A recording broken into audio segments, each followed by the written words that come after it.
Recording is on. Perfeito. Então, vamos começar a nossa aula. A nossa reunião, perdão. Por que os cristãos pecam achando que a cruz de Cristo nos dá liberdade para transgredir? A cruz de Cristo não é uma licença para o pecado, mas um chamado à santidade e separação do mundo. Amém? A graça não é licença para pecar. Eclesiastes, capítulo 8, versículo 11. Quando a sentença contra um crime não é executada rapidamente, o coração do homem se enche de vontade de praticar o mal. Romanos, capítulo 6, versículos 1 e 2. Que diremos então? Continuaremos pecando para que a graça aumente? De maneira nenhuma. Nós, os que morremos para o pecado, como podemos continuar vivendo nele? Primeiro nível de interpretação, e aqui para quem não sabe, eu uso uma técnica usada chamada Pardes, tá? Ou Pardês, né? O Pardes ou Pardês, ele obrigatoriamente ele nos faz entender a Bíblia pelos 4 níveis de interpretação bíblica, pelos quatro níveis de interpretação bíblica: o sentido literal, o sentido figurado, né, ou retórico, enfim, o homilético, né, e o sentido espiritual. São os 4 pilares. Ou seja, eu sempre vou interpretar a Bíblia, né, pelos 4 cantos dela, em cada texto. Ou seja, eu não vou deixar nenhuma nenhuma ponta solta. Amém? Então, o primeiro pilar. No Antigo Testamento, a demora na punição do pecado levava as pessoas a pecarem mais. No Novo Testamento, Paulo refuta a ideia de que a graça é um convite ao pecado. A graça não é uma desculpa para o pecado, mas uma motivação para a santidade. A cruz nos liberta do poder do pecado, não para vivermos nele. A graça é um chamado à transformação. A graça revela o caráter santo de Deus, que nos chama a ser santos como ele é santo, ou seja, separado. A natureza do pecado e a necessidade de santidade. Salmo 51, versículo 5. Eu nasci na iniquidade, e em pecado me concebeu minha mãe. Romanos, capítulo 3, versículo 23. Pois todos pecaram e estão destituídos da glória de Deus. O pecado é universal e herdado desde o nascimento. Tanto no Antigo Testamento quanto no Novo Testamento, a pecaminosidade humana é evidente. A graça não nega a realidade do pecado, mas oferece redenção e santificação. A santidade de Deus contrasta com a pecaminosidade humana, e a cruz é o meio pelo qual somos purificados e separados para Ele. Então entendam, deixa eu fazer um parênteses aqui antes. Quando as pessoas têm mania de falar, mas foi ele que pecou, ou foi ela que pecou, foi ele que errou, ou ela que errou. Não, nós já somos pecadores. Por isso que, por exemplo, dentro do contexto de casamento, não existe quem é inocente nem quem é culpado. Todos os dois dentro de um casamento, usando o casamento como pano de fundo, né, para essa explicação, por isso que tanto um quanto o outro são igualmente inocentes e igualmente culpados. Não tem um mais que o outro. E sim, a salvação ela não é individual, porque se ela fosse individual, nós não herdaríamos o pecado lá de Adão e Eva. Nós herdamos isso. Se a salvação fosse individual, nós não herdaríamos esse pecado, essa transgressão. Nós nasceríamos santo, só que não. Nós já nascemos transgressores. Por causa de quem? Pecado original. Então, a humanidade herda isso. Ok? E quando nós pecamos, principalmente, por exemplo, dentro de um casamento, né, usando, por exemplo, o divórcio Quando a gente se separa e nós partimos para um segundo casamento, o que vai acontecer? Automaticamente nós estamos levando uma outra pessoa, possivelmente inocente, supondo que seja uma pessoa inocente, uma pessoa solteira, a adulterar, porque eu já sou casado. E automaticamente a nossa decisão quando a gente parte para um segundo casamento é que o nosso cônjuge desista de lutar, empurrando o nosso cônjuge para o pecado também. E automaticamente, ele casando com uma outra pessoa, essa outra pessoa vai estar pecando por causa dele, porque esse nosso cônjuge, ele já é casado. Entendem como é um ciclo? Desde o pecado original até agora? É um ciclo. É um ciclo que hoje muitas igrejas insistem em negar isso. Muitos ensinos insistem em negar isso. Só que quando nós vamos para as escrituras, não tem como fugir. Não tem como fugir disso.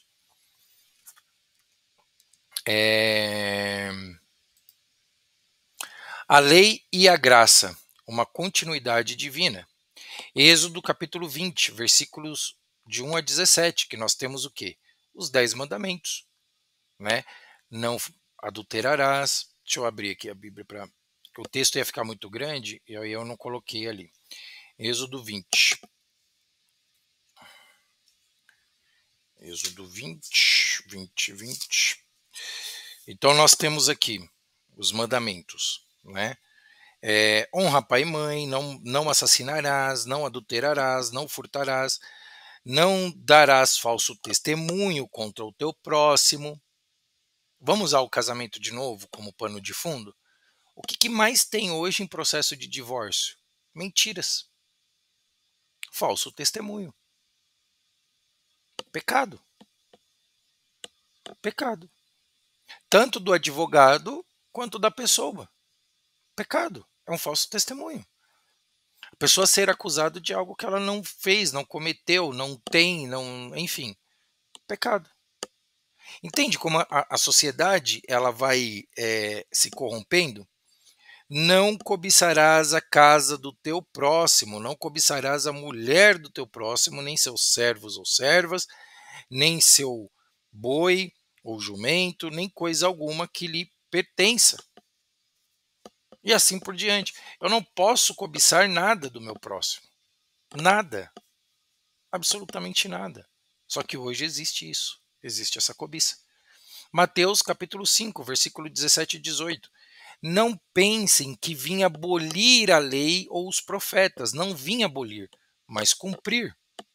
Pois, em verdade, lhes digo, enquanto existirem céus e terra, de forma alguma desaparecerá da lei a menor letra ou o menor traço, até que tudo se cumpra.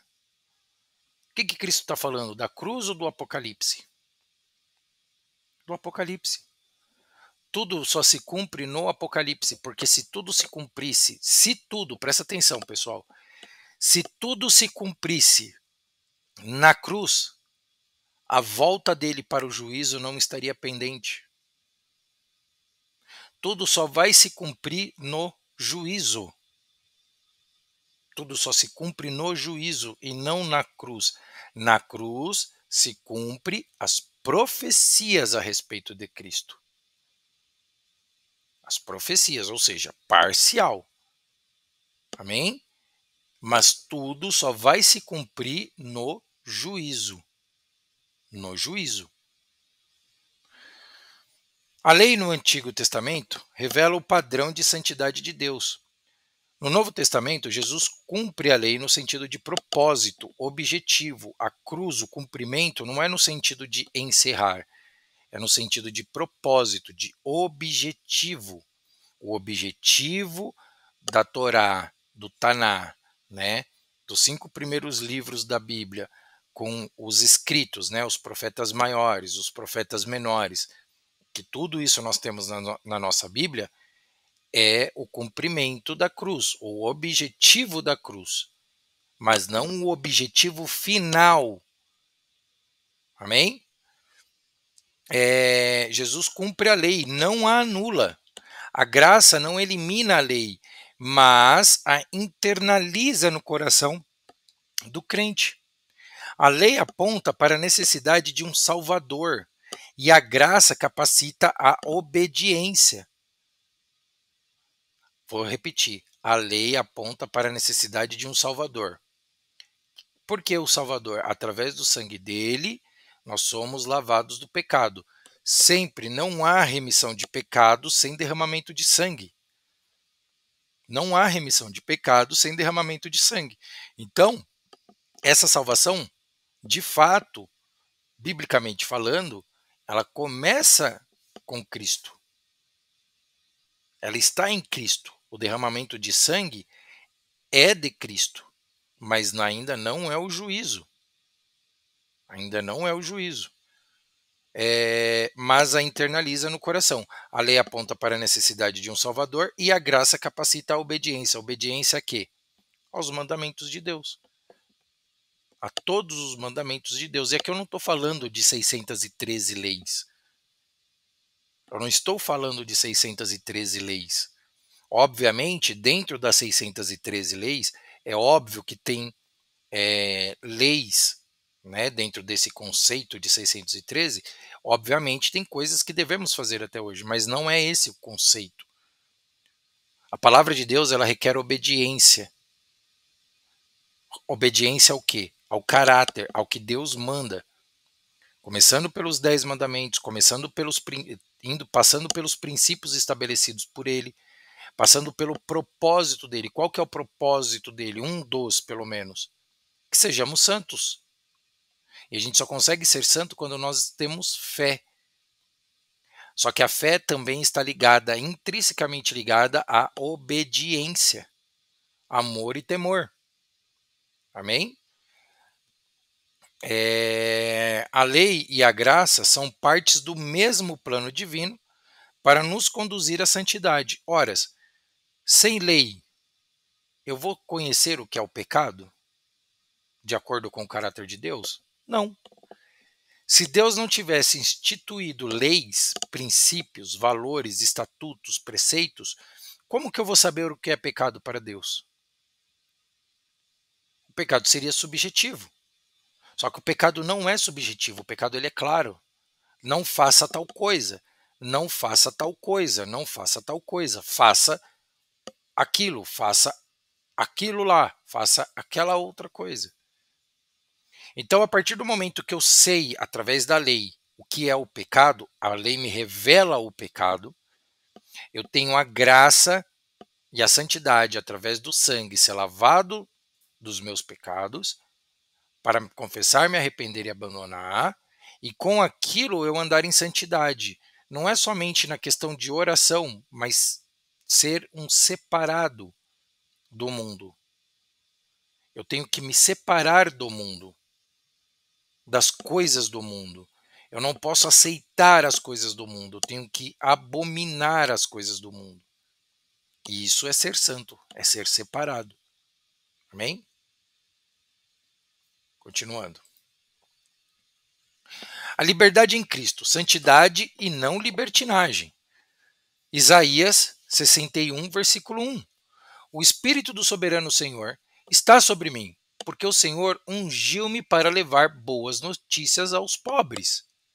Lucas 4,18. O Espírito do Senhor está sobre mim, porquanto me ungiu para anunciar boas novas aos pobres, enviou-me para proclamar libertação aos cativos e restauração da vista aos cegos, para pôr em liberdade os oprimidos. Note que mesmo usando palavras diferentes, vamos analisar o que Cristo está falando aqui. Então ele ungiu para anunciar boas-vindas aos pobres, proclamar libertação aos cativos, restaurar a vista dos cegos e a liberdade aos oprimidos. Então ele está falando de pobre, cativos, cegos e oprimidos. Ele usa palavras diferentes, títulos diferentes, para se referir à mesma coisa. A mesma coisa. O que ele está se referindo? Ele está se referindo que através da morte dele, do sangue dele, nós somos remidos dos nossos pecados, dos nossos erros. Isso significa permanecer? De forma alguma, significa confessar, se arrepender e abandonar. São pecados seletivos? Não, pecado é pecado. Eu não posso escolher na Bíblia o que é pecado, o que o sangue me lava e o que o sangue que não se aplica ao sangue de Cristo, que pode fazer que está tudo bem. Eu não posso fazer isso. Porque aí eu estou fazendo o quê? Distinção, acepção. Não apenas de pessoas, mas acepção de pecado. Eu não posso fazer acepção de pecado. Pecado é pecado. Ponto. Eu não posso quantificar o que é um pecado. O ser humano tem essa mania de querer quantificar. Ah, isso daqui é mais, isso daqui é menos, aqui é para mais, aqui é para menos. Não, eu não posso. A Bíblia não me permite isso. Ou eu aceito que tudo é pecado, tudo que está na Bíblia, né, como pecado seja pecado, ou eu rejeito tudo.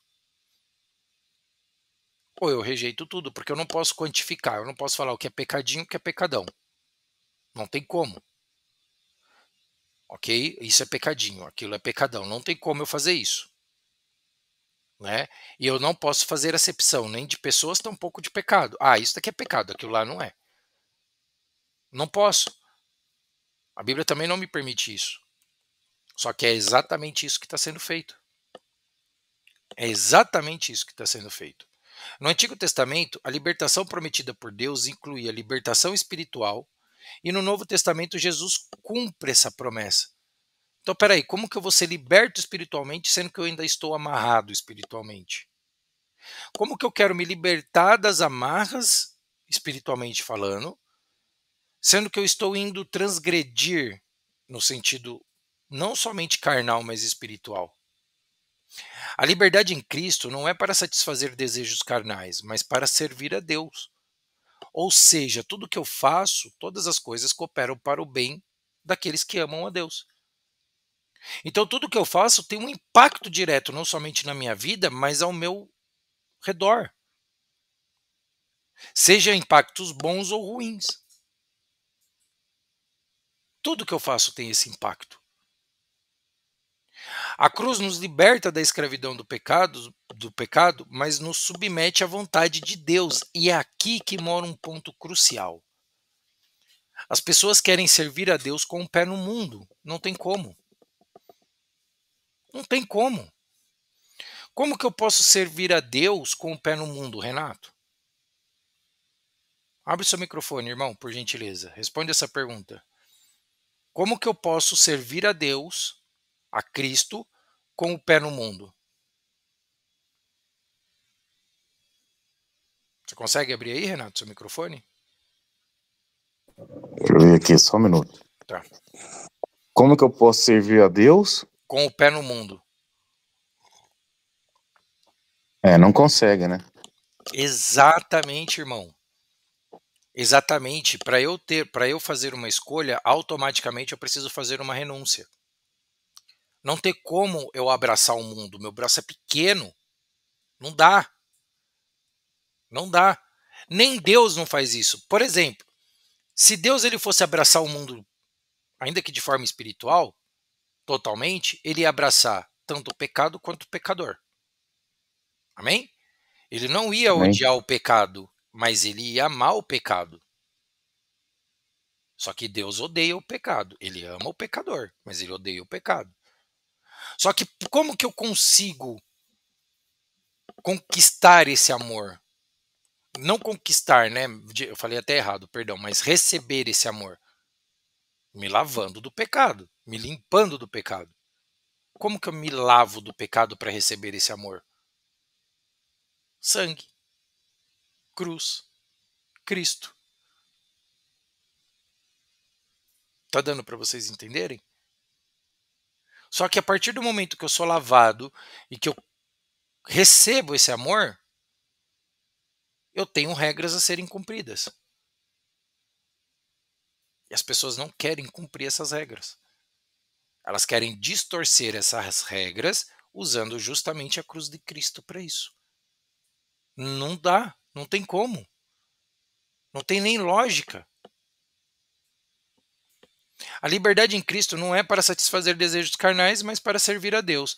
A cruz nos liberta da escravidão do pecado, mas nos submete à vontade de Deus.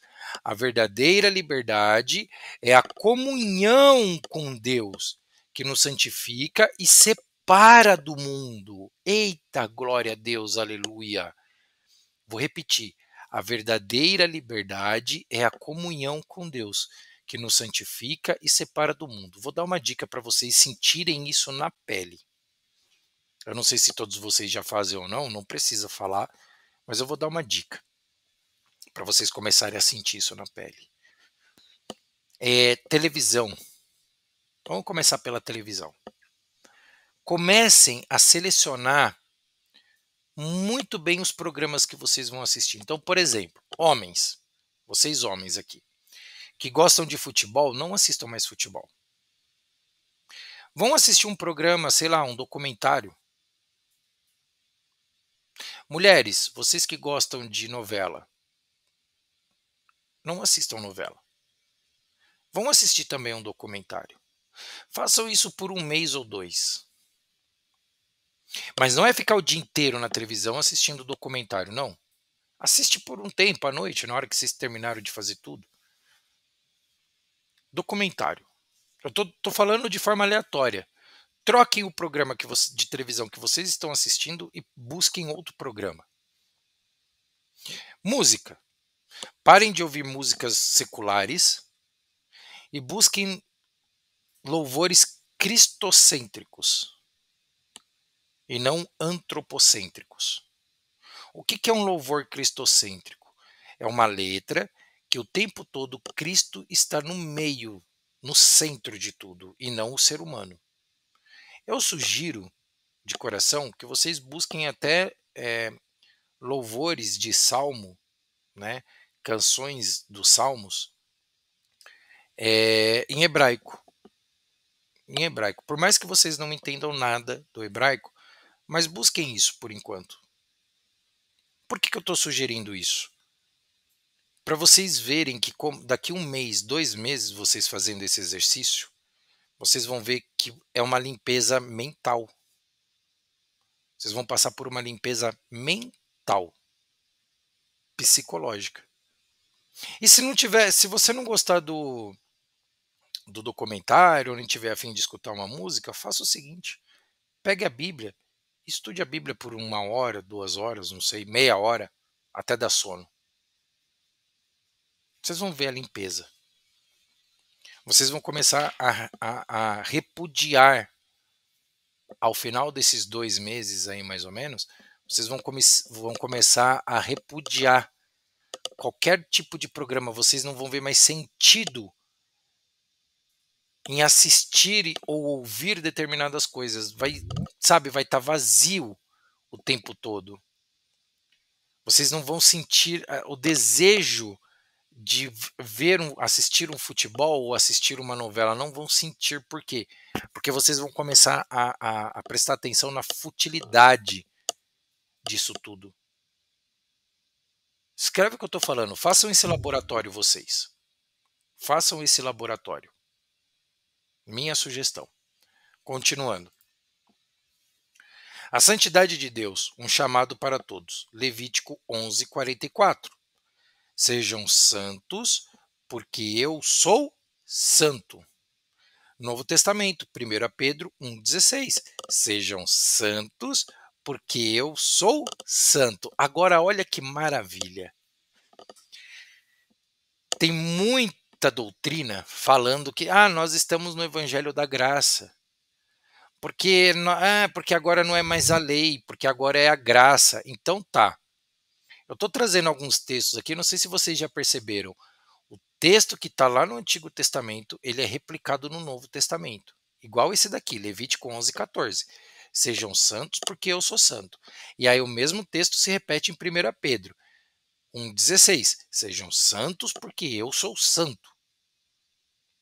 O que eu quero dizer com isso? Entendam. O Evangelho, Mateus, Marcos, Lucas, João, Atos em diante, até Judas, se eu não me engano, que vem antes de Apocalipse, é uma explicação. Está contando como Cristo pregava, o que Cristo fazia, está testemunhando Cristo. Atos, o concílio de Atos, ele mostra como que deve ser o passo inicial para chamar uma pessoa que nunca viu Cristo, que não sabe nem de Cristo, nunca ouviu falar, como que traz essa pessoa para Cristo? Através do testemunho, testemunhando. Paulo testemunhava. Paulo não estava mudando a Torá nem o Taná. A Torá e o Taná são o núcleo central disso. Lembra que eu falei nas outras reuniões? É expansivo. Expansão e não retração. Amém?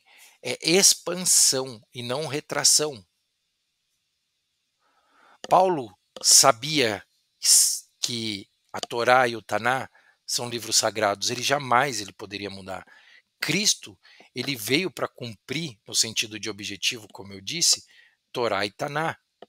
Ele veio para ensinar o que de fato as escrituras, a Torá e até mesmo o Taná estava dizendo. Ele não veio para anular. Ele veio objetivar. O verbo se faz carne. O que é o verbo? A palavra. Quem melhor do que o próprio verbo para explicar as leis? Vocês já pararam para pensar nisso? Não? Então vamos se aprofundar. Eu falei nas outras reuniões, hein, gente? Não é mais princípios elementares. Nós estamos entrando em águas mais profundas. Amém? São águas cada vez mais profundas. Cada vez que tiver reunião vai ser mais profundo e mais profundo e mais profundo. Tá? Vamos analisar uma coisa. E o verbo estava com Deus, e o verbo era Deus. E o verbo se fez carne e tabernaculou entre nós. Amém? O que é o verbo? É a palavra. Quem é que ensina? A palavra. O verbo ensina. Quando eu verbalizo algo como eu estou verbalizando aqui, automaticamente eu estou o quê? Ensinando. Esse ensino sai através do quê? Do verbo, da palavra. Amém? O povo estava tudo transgredindo. Desde a queda até a vinda de Cristo. Todos estavam transgredindo. Todos. Houve várias transgressões. Quem melhor do que o próprio verbo para vir e explicar o que de fato precisava ser feito, como de fato precisava ser feito, o que de fato era para ser feito ou não era para ser feito. E aí que entra Cristo. Não é só isso, obviamente que não, mas é exatamente aí que ele entra. Ele vem,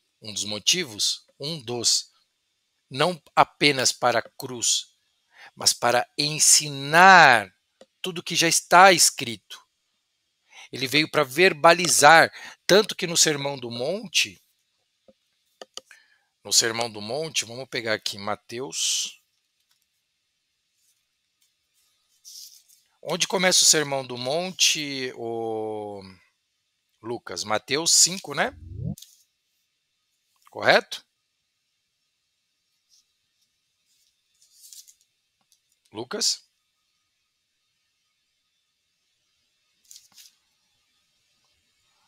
Lucas não está aí. Renato? Mateus 5? Concorda?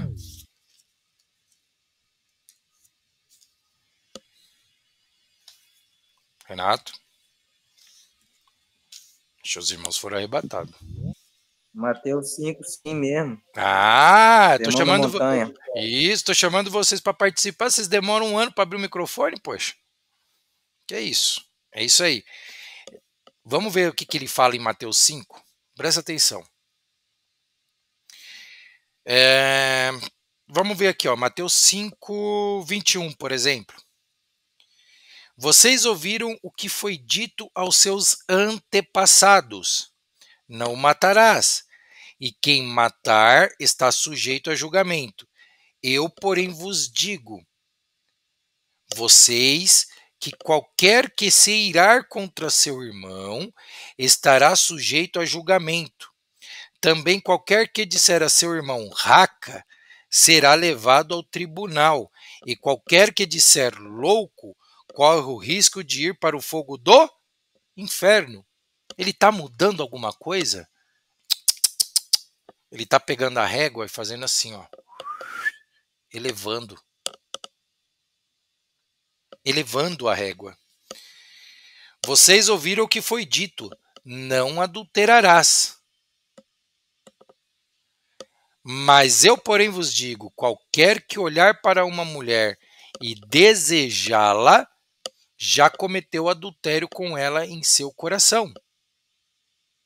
Ó, elevando o patamar. Se seu olho direito o fizer pecar, arranque-o e lance-o fora. É melhor perder uma parte do seu corpo do que ser todo ele lançado ao inferno. Cristo está falando isso no sentido literal? Obviamente que não. O que ele está querendo dizer? Se você tem alguma coisa, se você faz alguma coisa, se você tem algum comportamento, algo, alguém que te faz pecar, pare agora mesmo. Se é uma pessoa, se distancie. Se é um comportamento, mude. Se é uma atitude, mude. Se é um pensamento, não pense. Ó, a régua se elevando. Aí a pessoa vem e fala assim: nós vivemos no evangelho da graça. Nós não vivemos na lei. É mesmo bonitinho. Só que essa pessoa ela não entendeu que o padrão do evangelho da graça, ele é muito, mas muito mais elevado do que o evangelho da lei. As pessoas que falam isso, elas não compreenderam o nível de elevação que existe no evangelho da graça. Elas ainda não compreenderam. E compete a cada um de nós aqui explicar isso para essas pessoas. Por isso que é importante conhecer as Escrituras. Sem doutrina, limpo de qualquer doutrina. Somente a palavra pela palavra, o verbo pelo verbo. Por quê? Quando nós estamos isentos de doutrina, nós estamos mais próximos de Deus. Quando nós estamos afundados em doutrina, entulho, como eu costumo dizer, nós só nos afastamos de Deus. Amém? A santidade é um atributo de Deus exigido de seu povo, ou para seu povo.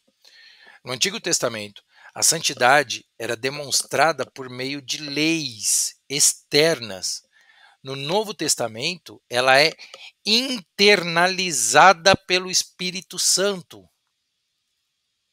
A graça nos capacita a ser santos, não por nossos esforços, mas pela obra de Cristo.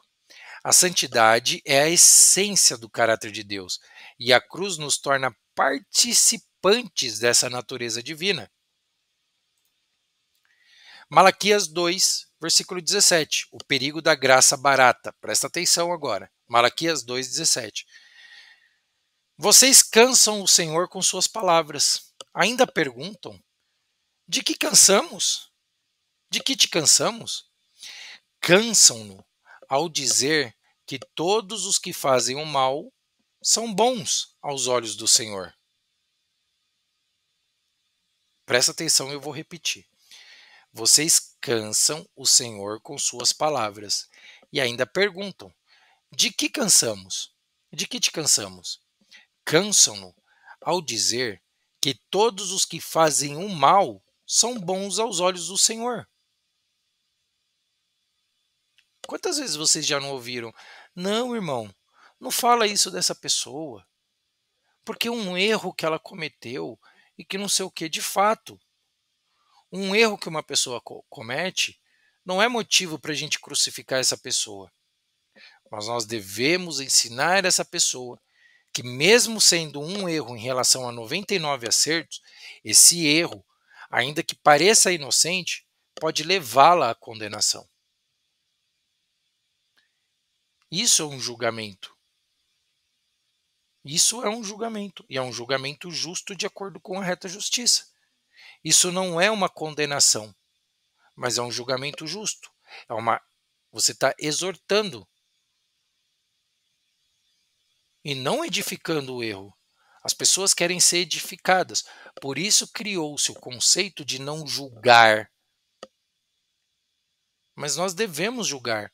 Devemos julgar uns aos outros. Ô Tony, você está se comportando assim, assim, assado, irmão. Talvez o seu comportamento hoje seja melhor você dar uma repensada, amadurecer um pouco mais, tal. Não, de fato, irmão.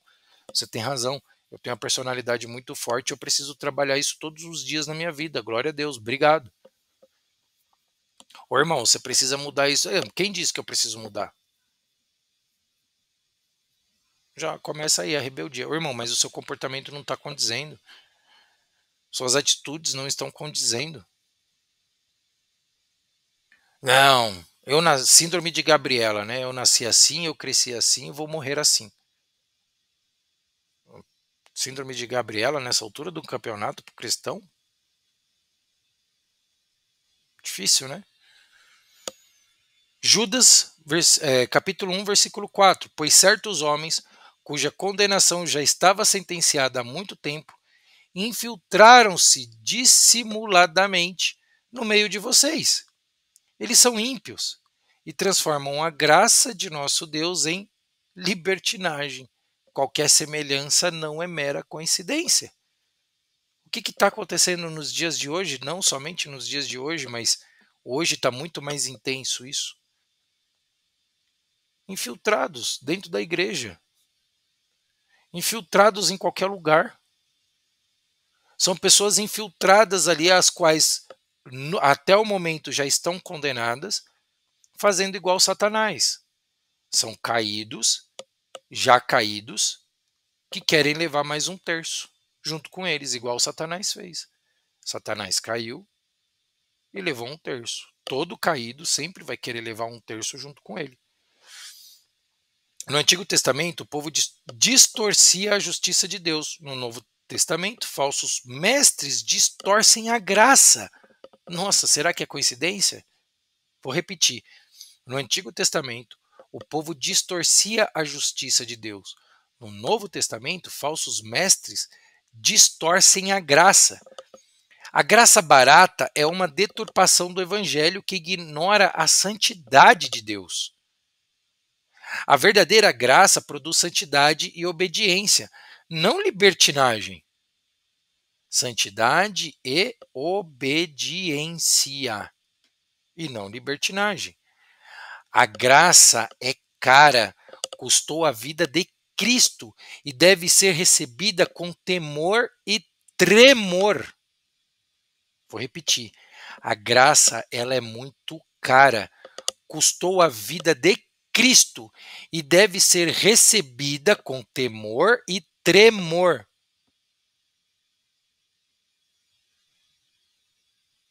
Óbvio. Agora, como pode um cristão falar que tal coisa não é pecado? Que Deus quer mais a nossa felicidade? Uma frase essa que beira o satanismo. Se é que de fato ela não é satânica. Porque basicamente a serpente falou a mesma coisa para Eva. Porém, em outras palavras, mas são dois lados da mesma moeda. Isso beira ao satanismo. Beira ao satanismo. Então, cuidado, irmãos. O chamado ao arrependimento. Ezequiel 18:30. Portanto, ó nação de Israel, eu os julgarei, cada um de acordo com seus caminhos, declara o soberano Senhor. Arrependam-se. Aí vem Cristo. Eita, glória a Deus. Atos 3:19. E Mateus também, né? Primeira coisa que Cristo fala quando ele começa o ministério dele. Arrependam-se, pois, e voltem-se para Deus, para que seus pecados sejam cancelados. Aqui em Atos. Mas vamos ver qual foi a primeira coisa que Cristo falou ao começar o ministério dele? Mateus 4, versículo 17. Arrependam-se, pois o reino dos céus está próximo. Ou, em algumas traduções, arrependam-se, pois é chegado o reino de Deus. Isso é o que se não é obediência? Isso é o que se não é amor e tremor? E temor também. Temor, tremor e amor. Nós vivemos no Evangelho da Graça? Sim, obviamente. Mas ela é muito mais elevada do que o Evangelho da Lei. O arrependimento é um chamado constante em toda a Bíblia. A graça exige arrependimento, que é uma mudança de mente e direção. O arrependimento leva à transformação e à santificação. O arrependimento é um dom de Deus que nos conduz à cruz para sermos purificados. A justiça pela fé e a santificação. Abacuque 2:4. O justo viverá pela fé. Romanos 1:17.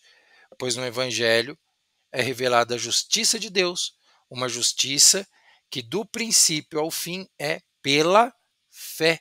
Fé e obediência andam lado a lado, são intrinsecamente ligadas. A fé é o meio pelo qual somos justificados. A fé não anula a obediência, mas a produz. A justificação pela fé leva à santificação, que é o processo de ser separado para Deus. A fé nos une a Cristo, que é a nossa santificação. Quantos de vocês aqui já ouviram falar que salvação não se perde? Isso gera fé? Não. Para a mente deturpada do ser humano, uma doutrina desse tipo, ela só faz com que o ser humano se corrompa. Eu não vou perder minha salvação, então eu posso fazer o que eu quiser. Aí o pessoal vira e fala, mas uma pessoa que pensa assim não é salvo. É, só que de forma inconsciente é isso que vocês estão falando para as pessoas. Para as pessoas podem fazer o que ela quiser, porque ela vai ser salva. Ela não vai perder. E para falar a verdade, não existe texto que comprova que a salvação não se perde.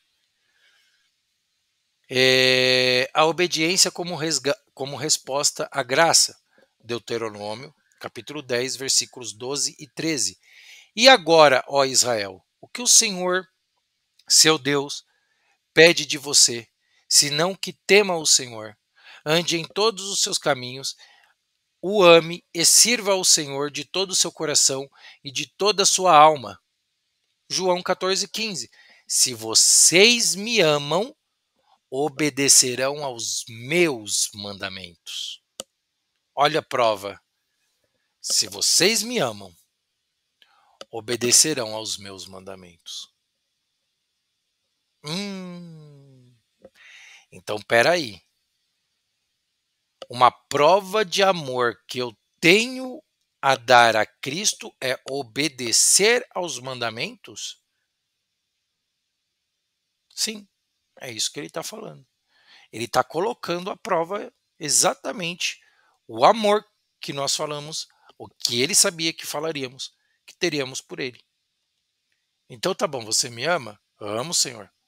Então obedeça os meus mandamentos. Não, mas espera aí, Senhor, veja bem. Não é por aí, porque cada caso é um caso. Obedeça aos meus mandamentos se você me ama. Porque se você não obedece. E agora, como é que faz? A obediência é uma resposta ao amor e à graça de Deus. No Antigo Testamento, a obediência era demonstrada por meios de leis externas. No Novo Testamento, ela é motivada pelo amor a Cristo. A graça não elimina a necessidade de obediência, mas a torna possível.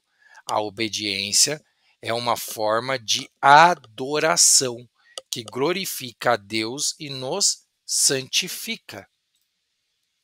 A verdadeira graça produz santidade. Jeremias 31:33. Porei a minha lei no íntimo deles e a escreverei em seus corações. Mas no coração de quem? Coração duro ou coração contrito? Eis a questão. Quem tem o coração duro obedece? Jamais. Mas e quem tem o coração contrito? Ah, esse eu não duvido. Tito, capítulo 2, versículos 11 e 12. Porque a graça de Deus se manifestou salvadora a todos os homens. Ela nos ensina a renunciar à impiedade e às paixões mundanas e a viver de maneira sensata, justa e piedosa. Mas o que é ser piedoso?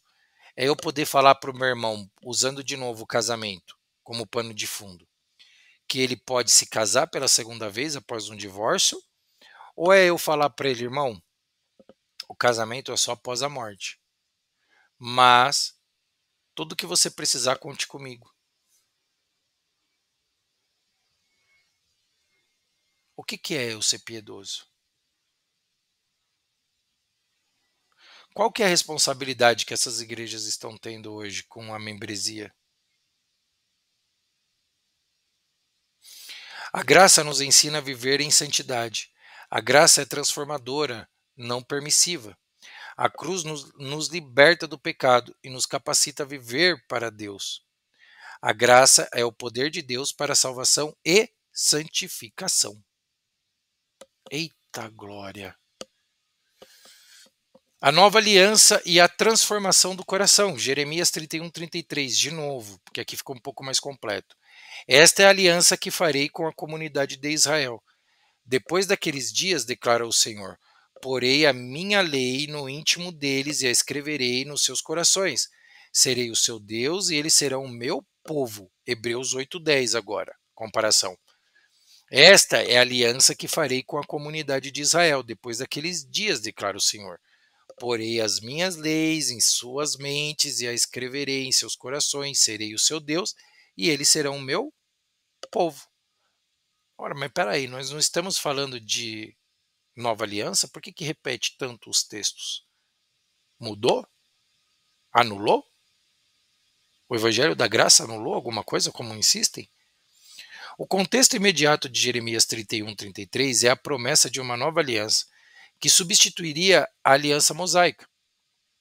No Antigo Testamento, a lei era escrita em tábuas de pedra e ensinada externamente ao povo, mas Deus promete agora escrevê-la diretamente no coração dos fiéis. O autor de Hebreus confirma essa profecia como cumprida em Cristo. Então entendam, não houve anulação. Uma mudança de local, talvez, sim, ao invés de tábuas físicas, no coração. Mas isso não anula o que está escrito.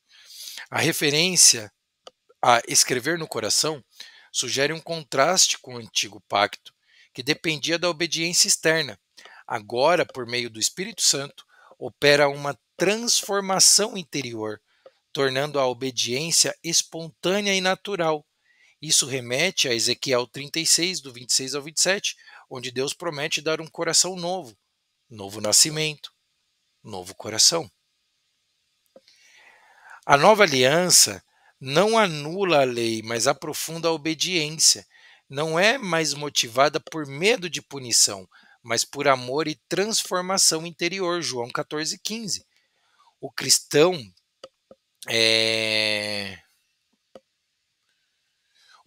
obedece a Deus porque seu coração foi moldado à imagem de Cristo. Esse conceito refuta a ideia moderna de que a graça elimina a necessidade de santidade. A nova aliança em Cristo é o cumprimento final da redenção. Cristo, como o Verbo encarnado, João 1,14, escreve sua lei em nós através do Espírito Santo. Isso alude ao propósito final da redenção, restaurar o homem à comunhão perfeita com Deus. Não foi isso que eu acabei de explicar para vocês? Propósito de Cristo.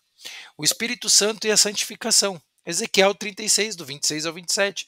Darei a vocês um coração novo e porei um espírito novo em vocês. Tirarei de vocês o coração de pedra e lhes darei um coração de carne. Porei o meu espírito em vocês e os levarei a agirem segundo os meus decretos e a obedecerem às minhas leis. Romanos 8, 13 e 14.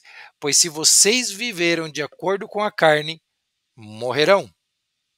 Mas, se pelo Espírito fizerem morrer, os atos do corpo viverão, porque todos os que são guiados pelo Espírito de Deus são filhos de Deus. Horas, então peraí. Se lá em Ezequiel, Deus ele promete mudar o nosso coração e colocar um espírito, quando Cristo morre, esse espírito ele é testificado e Deus ele tem a promessa de fazer essa troca ao nascermos de novo, então nada mudou. Está sendo, na verdade, cumprido. Por isso que eu falei no começo. Cristo não é o objetivo final de anulação, mas o objetivo de propósito, no sentido de objetivo. Deus promete transformar os corações endurecidos dos israelitas em corações sensíveis à sua vontade. No Novo Testamento, Paulo ensina que é pelo Espírito que os crentes mortificam os desejos pecaminosos. O Espírito Santo não apenas capacita, mas conduz à santidade. Isso sugere que a verdadeira conversão envolve uma mudança contínua e ativa, um dia após o outro. A santificação não é uma opção, mas uma evidência da nova vida. O Espírito Santo atua como agente, um agente catalisador disso, dessa transformação progressiva. A ideia de andar no Espírito em Gálatas 5,16 contrasta diretamente com o viver na carne. O Espírito Santo é o selo da nova aliança, Efésios 1,13. Ele é a presença divina em nós, preparando-nos para a eternidade. Então, o que Deus está querendo mostrar? Através da santificação, separação, através da obediência, né, a palavra dele, através de tudo, na verdade, é uma provação para a aprovação. Qual que é a aprovação aqui nesse caso? Vida eterna. Como você quer ganhar a vida eterna sem ser aprovado? Ah, Tony, mas a salvação vem de Deus. Claro que vem de Deus. Assim como a aprovação para sermos salvos. Só que uma coisa não desliga, não anula e nem cancela a outra. Os dois lados, como sempre, estão intrinsecamente ligados, não há separação. Uma leva à outra. Uma leva à outra. Eu não vou ser salvo pela obra, vou ser salvo por Deus. Mas a minha maior obra é a obediência aos mandamentos. Quando eu obedeço, automaticamente eu tenho que ter fé para obedecer. Se eu não tiver fé, nem obedecer eu vou conseguir. Se eu não confiar em Deus, eu não consigo ter fé. Se eu não consigo ter fé, eu não consigo obedecer. E como que eu recebo a minha salvação? Não tem como. Não tem como. Continuando. O pecado e a morte espiritual. Gênesis 2,17. Mas da árvore do conhecimento do bem e do mal não coma, porque no dia em que dela comer, certamente morrerá. Romanos 6,23. Pois o salário do pecado é a morte, mas o dom gratuito de Deus é a vida eterna em Cristo, nosso Senhor. Qual foi a morte? Qual foi a morte de Gênesis 2,17? A morte espiritual, o afastamento de Deus. O salário do pecado é a morte. Quem peca, não peca na carne apenas, mas peca principalmente no espírito. As pessoas quando pecam, elas estão mortas por dentro. Mortas. Vale de osso seco. O que você vê aí? Vejo ossos. Profetiza. Tenha fé.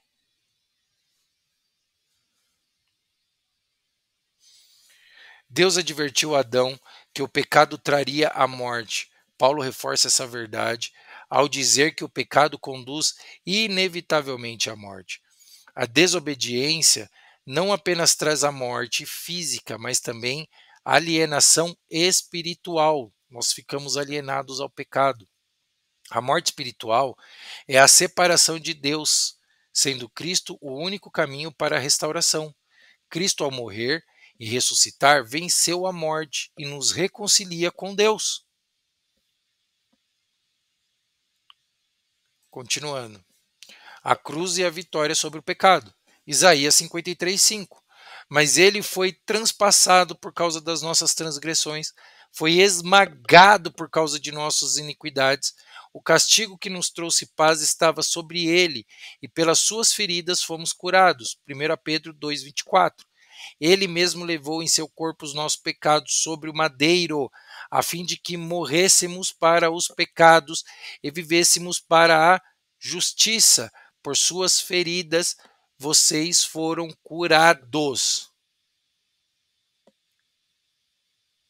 Quando nós entendemos que nós devemos morrer com Cristo na cruz para o pecado e vivermos para Deus seguindo os preceitos dele, quando a gente entende isso, a cabeça faz ó.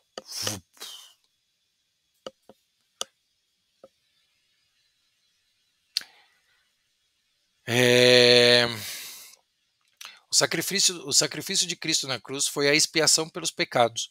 Sua morte trouxe redenção e cura espiritual para aqueles que creem. Isaías 53 profetiza o sofrimento do Machia, que carregaria os pecados da humanidade. Em 1 Pedro 2:24, vemos que esse evento se cumpre em Cristo, que nos liberta do pecado para vivermos em justiça. A cruz é o ponto central da fé cristã. O pecado nos condena, mas a cruz quebra seu domínio. Não devemos viver mais na prática do pecado, pois Cristo nos comprou com o seu sangue. A vitória da cruz não é apenas sobre o pecado, mas sobre a morte e a condenação eterna. O sacrifício de Cristo revela o ápice do amor e da justiça divina. Ele não apenas pagou nossa dívida, mas abriu o caminho para uma nova natureza. Seu sangue nos purifica e nos transforma espiritualmente, concedendo-nos acesso direto ao Pai. A graça e as boas obras. Miqueias 6:8. Ele mostrou a você, ó homem, que é bom e que o Senhor exige. Pratique a justiça, ame a fidelidade e ande humildemente com o seu Deus. Efésios 2:8-10. Pois vocês foram salvos pela graça por meio da fé. E isso não vem de vocês, é um dom de Deus, não por obras para que ninguém se glorie, porque somos criação de Deus, realizada em Cristo Jesus, para fazermos boas obras, as quais Deus preparou antes para nós as praticarmos.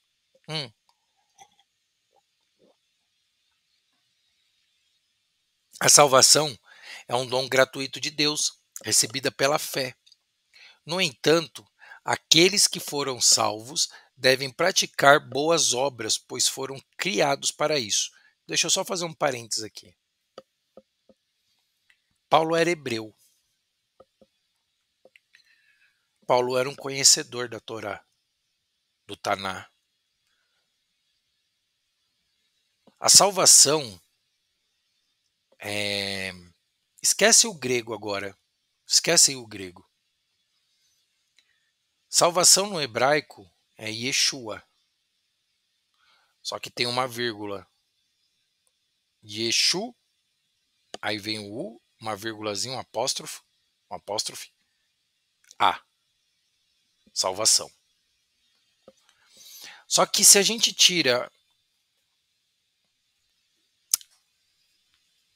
entende, não é nem tira, perdão, se nós entendemos que Paulo ele está contando um segredo aqui, usando a palavra salvação, a gente entende que quando ele fala de salvação, ele não está apenas falando do processo salvífico, mas ele também está se referindo ao próprio Cristo. Pois vocês são salvos pela graça por meio da fé. Certo? Agora olha só que interessante. Cadê? Deixa eu mostrar uma coisa aqui para vocês.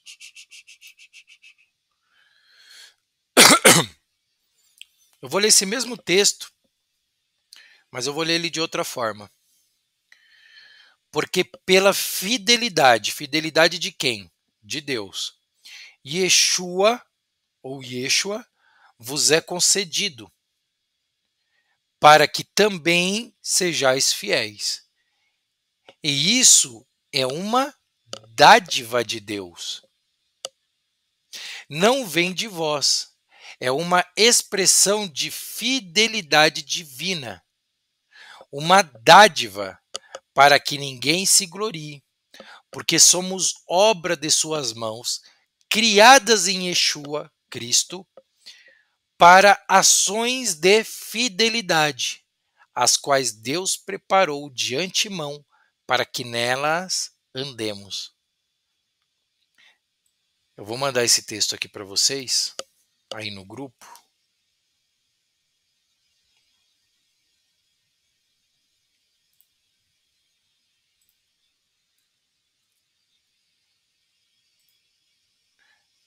Mandei no grupo e vou mandar aqui agora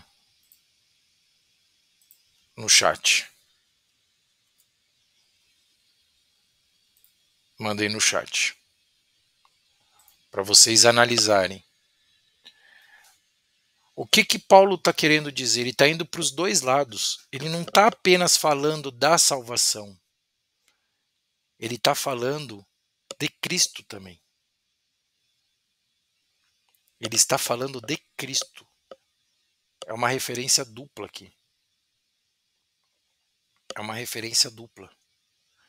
Cristo, ele nos é dado como presente para a salvação. E não apenas a salvação. Entende por que eu falei, eu venho falando para vocês que nós vamos navegar em águas mais profundas. Em águas mais profundas. Comparem o texto que eu acabei de mandar lá no grupo, que eu mandei aqui agora no chat. Comparem esse texto com o texto de Efésios 2:8, o que vocês têm na Bíblia de vocês.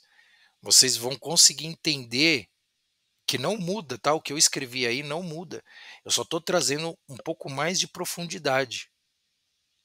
Um pouco mais de profundidade para vocês. Não é uma mudança textual, mas sim a profundidade textual. Amém? Glória a Deus. A salvação é um dom gratuito de Deus recebido pela fé. No entanto, aqueles que foram salvos devem praticar boas obras, pois foram criados para isso. Miqueias 6:8 já apontava que a verdadeira relação com Deus envolve justiça, fidelidade e humildade. Efésios reforça que as boas obras não são causa da salvação, mas o seu resultado. Muitos tentam justificar-se pelas obras, enquanto outros desprezam as obras por causa da graça. Ambos os extremos estão errados. A verdadeira fé produz frutos visíveis: transformação de caráter, amor ao próximo e obediência aos mandamentos. As boas obras que Deus preparou de antemão revelam seu plano eterno. Quando vivemos em obediência, manifestamos o propósito divino. O crente é uma nova criação em Cristo, sendo chamado para expressar a glória de Deus através da prática da justiça. Então, quem quiser saber um pouco mais dessa parte das obras e tudo mais, tem o vídeo lá no nosso canal do YouTube, né, que está falando exatamente sobre isso, né, sobre essa questão de obras. É só dar uma assistida lá, tá? O fruto, o que é fruto do Espírito e o que é fruto do cristão.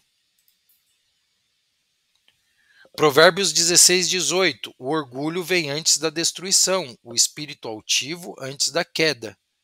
1 Coríntios 10:12. Assim, aquele que pensa estar em pé, cuide-se para que não caia. A soberba precede a ruína. Quem confia demais em si mesmo está próximo da queda. A presunção espiritual é um grande perigo. Muitos pensam estar seguros na fé, mas acabam caindo por não vigiarem suas vidas. O orgulho é um dos pecados mais destrutivos, pois endurece o coração contra Deus. Satanás caiu por orgulho. O crente deve viver em constante vigilância e humildade, sabendo que sua força vem do Senhor. A presunção nos afasta da dependência de Deus e nos torna vulneráveis às armadilhas espirituais. A verdadeira segurança está em permanecer na graça e na obediência a Cristo. Vamos usar de novo o casamento como pano de fundo. Vocês entendem que quando nós falamos sobre segundo casamento, é por isso que muita gente dá pulo de 10 metros de altura? Não porque Deus, não porque a Bíblia não diz, não porque é isso, não porque é aquilo, não porque é orgulho. Puro e simplesmente orgulho. Quer ser cristão, mas servir ao mundo. Orgulho.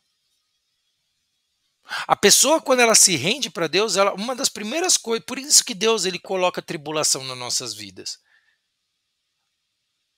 Não é somente para provar, mas é para ver se, através dessas tribulações, a gente também perde, que a gente destrua nosso orgulho. Em todos os sentidos. Um cristão não pode ter orgulho de absolutamente de nada. De nada. Não pode ter orgulho de se vangloriar, não pode ter orgulho e não principalmente não se render à palavra de Deus, né? Não pode ter orgulho em nada, em nada. Por quê? Porque endurece o coração contra Deus. Foi justamente o que levou Satanás a cair. E é justamente o que leva as pessoas a cair. Achar que Deus vai servir eles, porque que Deus quer mais a felicidade. Não, mas a felicidade não é esse conceito. A felicidade, primeiro, é para a vida eterna. Não tem nada a ver com essa vida.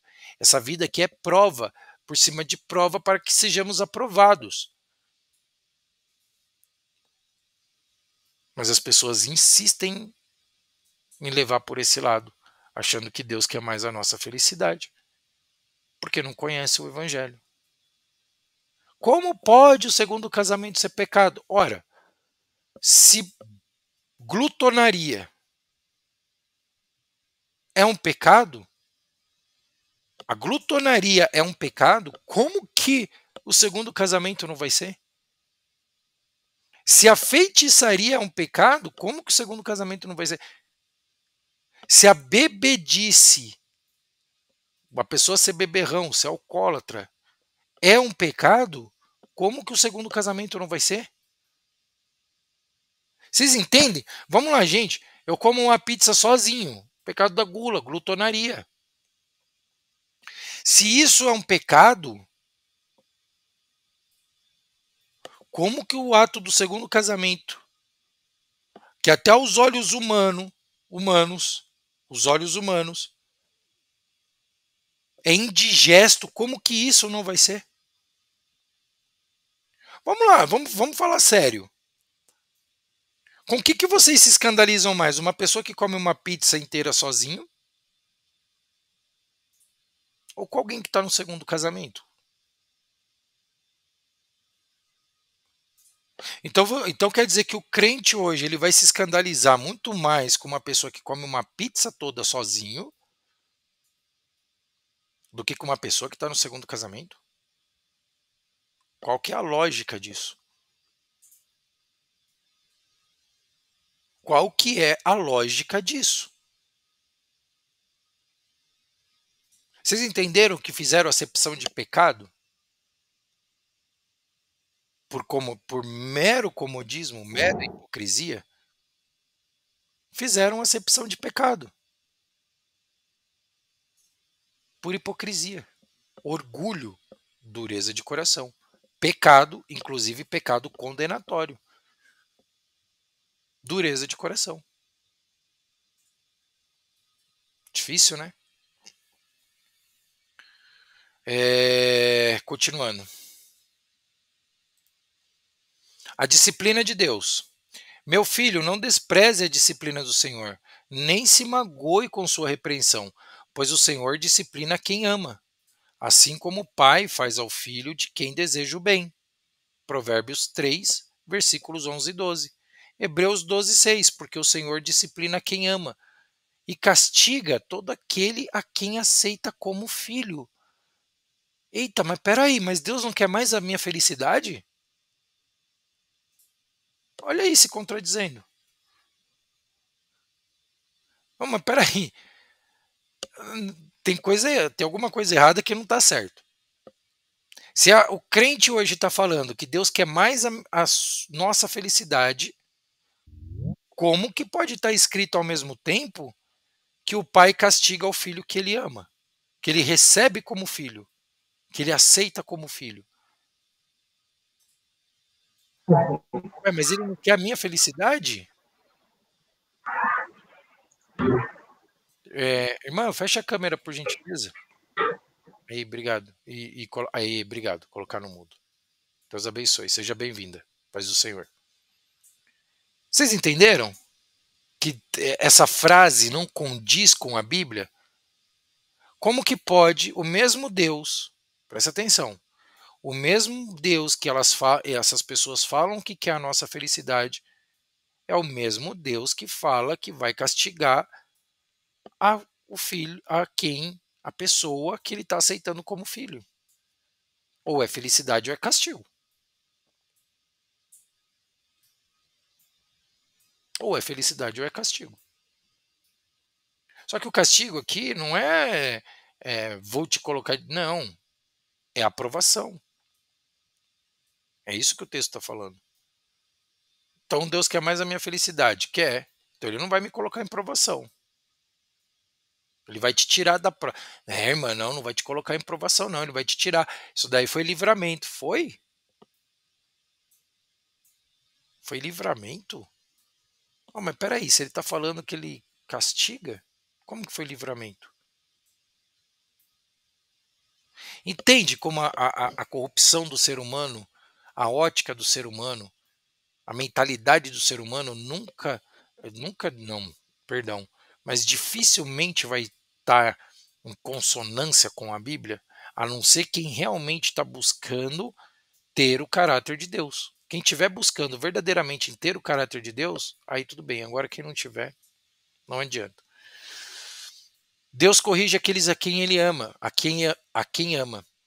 A disciplina não é punição destrutiva, mas ensino e amadurecimento. Assim como um pai corrige seu filho, Deus nos disciplina para nos afastar do pecado e nos guiar à santidade.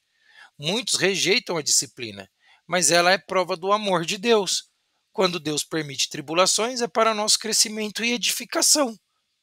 Então, peraí, você quer ser só edificado com palavras dóceis? A disciplina divina molda nosso caráter à imagem de Cristo. O sofrimento purifica nossa fé e nos prepara para a glória eterna. Glória a Deus, aleluia.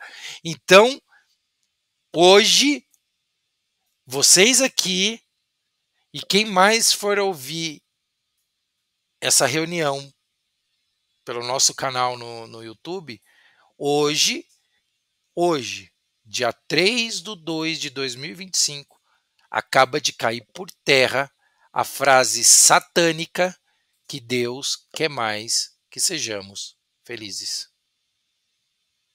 Que caia por terra essa frase satânica. Não que Deus não quer a nossa felicidade. Claro que Ele quer. Mas a felicidade que ele quer pra gente não tem nada a ver com essa felicidade que estão falando aí. Não tem nada a ver. Absolutamente nada a ver. Amém? A responsabilidade do crente, Ezequiel 18:20. A alma que pecar, essa morrerá. O filho não levará a iniquidade do pai, nem o pai levará a iniquidade do filho. A justiça do justo ficará sobre ele, e a impiedade do ímpio cairá sobre ele. Gálatas 6, 7, 8. Não se deixe enganar, de Deus não se zomba, pois o que o homem semear, isso também colherá. Muita gente usa o texto de Ezequiel para falar que a iniquidade hereditária não existe. O que o texto está falando não é que a iniquidade hereditária não existe, mas sim que Deus está explicando de forma bem clara que o pecado, quem paga é o pecador. O meu pecado não vai ser transferido para o meu filho. Já foi isso, já aconteceu lá com Adão e Eva. Nós já temos essa carga. Então, o meu pecado não é transferido para o meu filho. Mas as consequências, isso sim. Só que por causa de um detalhe, o trocadilho de palavras, né, em muitas traduções, e aqui eu usei esse trocadilho de propósito que eu quero explicar, né, as consequências, isso sim é levado. A iniquidade hereditária, ela nunca deixou de existir, ela nunca vai deixar de existir. A não ser que uma pessoa esteja verdadeiramente em Cristo. O que é estar verdadeiramente em Cristo? Então vamos supor, uma família com um histórico, meus pais, né, com histórico de divórcio, traição e tudo mais. A tendência é que eu faça o mesmo. As consequências dessa iniquidade é que eu faço o mesmo. Quais são as consequências desses pecados que meus pais cometeram? Crescer num lar disfuncional, né? Crescer com uma família desestruturada, sem a presença de um pai ou sem a presença de uma mãe. Então, tudo isso gera consequências. São iniquidades essas consequências. São iniquidades. Quando eu estou em Cristo, o que eu vou fazer? Eu vou deixar isso acontecer? Não, eu vou lutar para que isso não aconteça. Então, todas essas iniquidades, todas essas consequências vai passando. Agora, o meu pecado, sim, quem paga pelo meu pecado sou eu. Mas as consequências ficam. Prova disso é Davi, prova disso foi Abraão. Abraão, nós temos aí até hoje, visivelmente uma guerra de família. Israel, Palestina. Isaac, Ismael e Isaac. Ismael e Isaac. Uma guerra de família, entre irmãos. E foi profetizado isso. Então, sim, existe. E está aí até hoje para as pessoas terem prova ocular disso. Mas hoje muito crente nega veementemente isso. Nem fala sobre isso direito. A espada nunca ter se apartado da casa de Davi. Uma coisa foi levando outra, que foi levando outra, que foi levando outra. Isso vira uma bola de neve. E a mesma coisa hoje nas nossas famílias. Então, o correto, quando a gente fala, não é maldição. O correto seria iniquidade hereditária, tá? De acordo com a Bíblia. Cada um é responsável por suas escolhas e sofrerá as consequências de suas ações. O que plantamos espiritualmente determinará a nossa colheita. O crente não pode se acomodar na graça, mas deve viver em retidão. A obediência gera frutos eternos. A verdadeira liberdade em Cristo.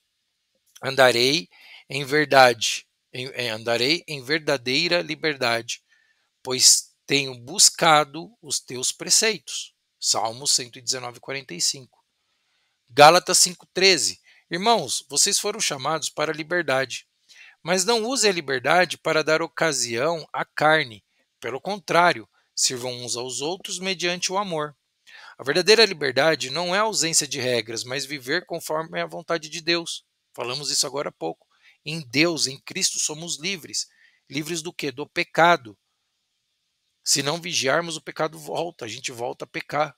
Não que a gente não peca enquanto nós estivermos vivos, mas nós vamos fazer de tudo para andar em santidade, em retidão, sermos separados. Conduz à verdadeira liberdade.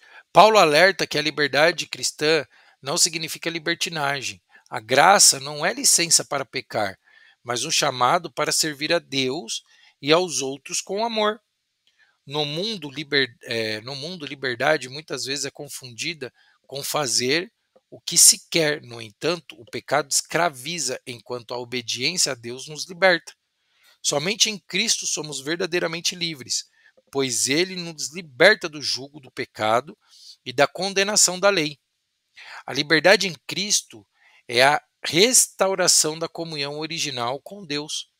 O homem foi criado para viver em santidade, e essa liberdade é plena apenas quando vivemos em obediência ao Espírito Santo.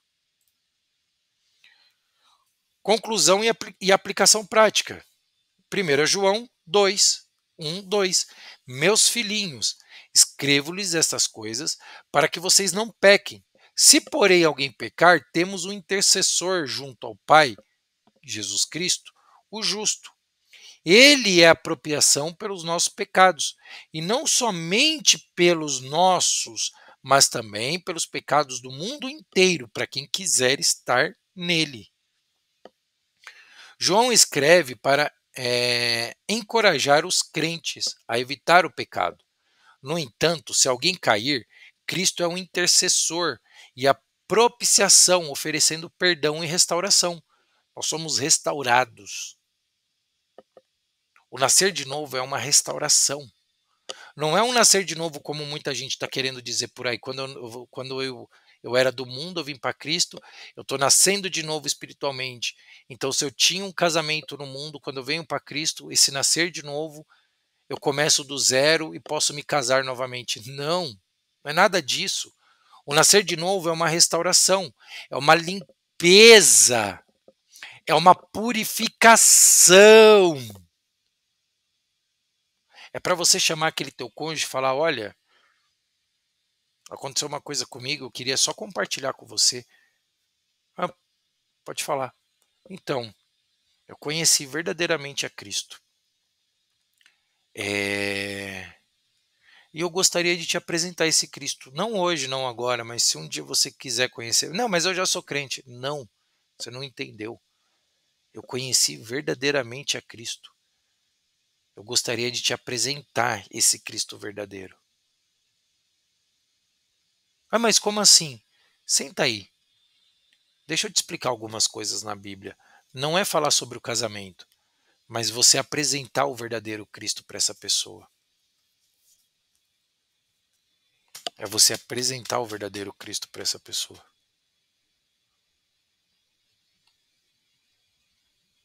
Não é falar que casamento é adultério, que segundo casamento é adultério, não. Mas você chegar naquele seu cônjuge, sua primeira aliança, e apresentar o verdadeiro Cristo para ela. Para essa pessoa. É você apresentar o verdadeiro Cristo para as pessoas que estão ao seu redor.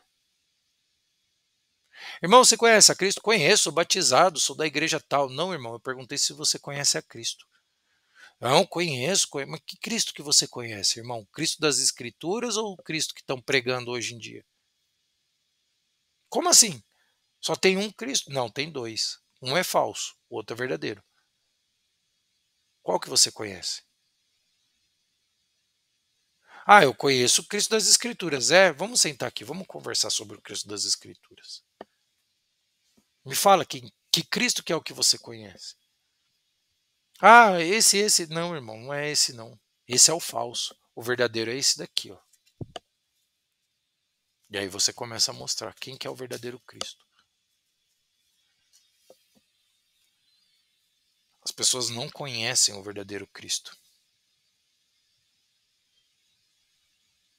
As pessoas estão sedentas pelo verdadeiro Cristo. Elas não conhecem Ele. Não foi apresentado a essas pessoas o verdadeiro Cristo, o Cristo vivo. Conhecei, meu povo perece por falta de conhecimento. Conheçam as Escrituras. Para conhecer a Cristo, precisa conhecer as Escrituras.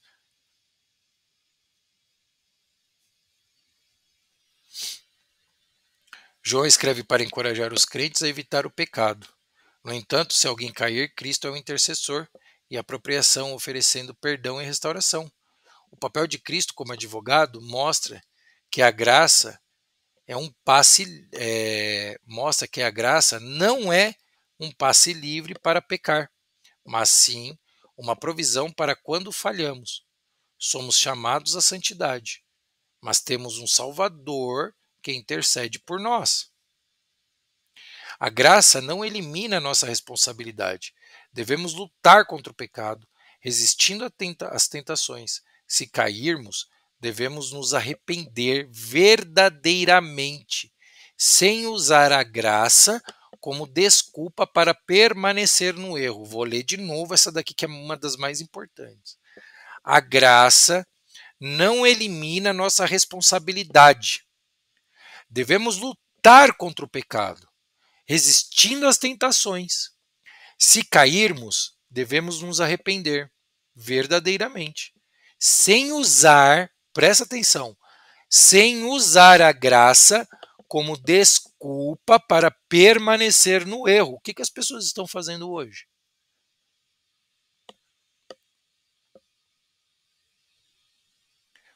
Gente, perdão da forma como eu vou falar, mas eu tenho que falar dessa forma. As pessoas estão fazendo hoje igual Satanás fez com Cristo no deserto. Elas estão usando as Escrituras contra o próprio Deus. Eu vou repetir. Estão usando as Escrituras por falta de entendimento, por falta de sabedoria, por falta de conhecimento. Estão usando as Escrituras contra o próprio Deus. Satanás, exatamente isso com Cristo no deserto. Isso é demoníaco, isso é satânico, isso veio do paganismo.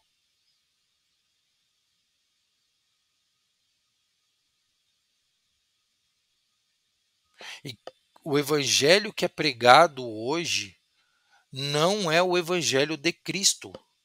Não é o evangelho de Cristo.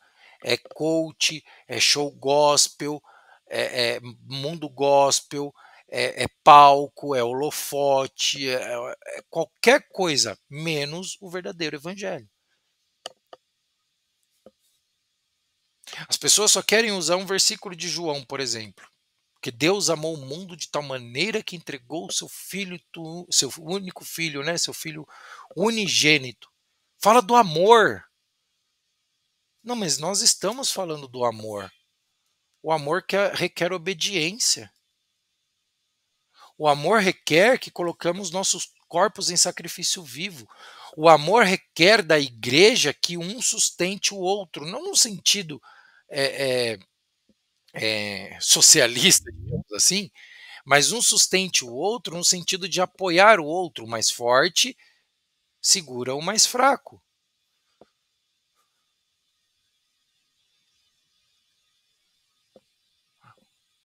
Igrejas fogem dessa responsabilidade.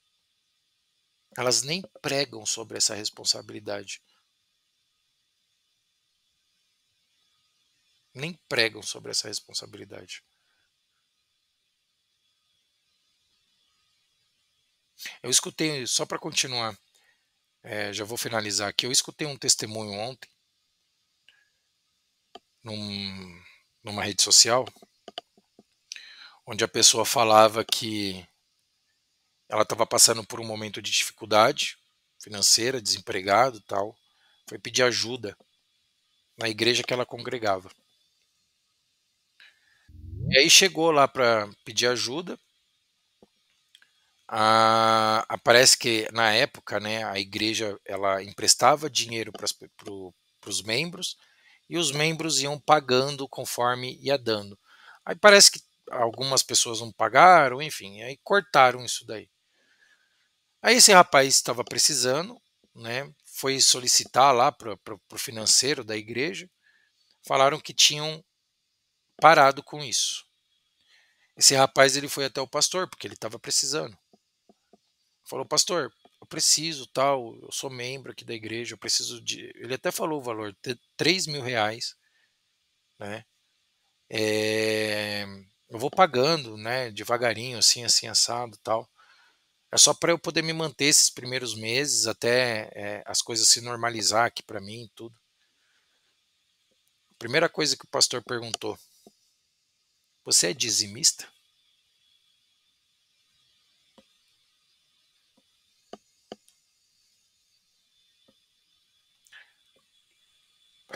Então quer dizer, eu sou membro da comunidade, mas para receber uma ajuda no momento que eu preciso, que inclusive a Bíblia fala sobre isso, eu tenho que ser dizimista.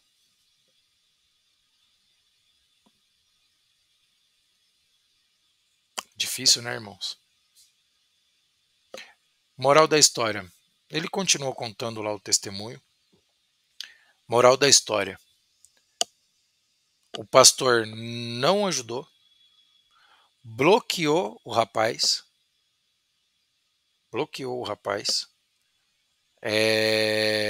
e ainda deixou uma última mensagem no WhatsApp dele.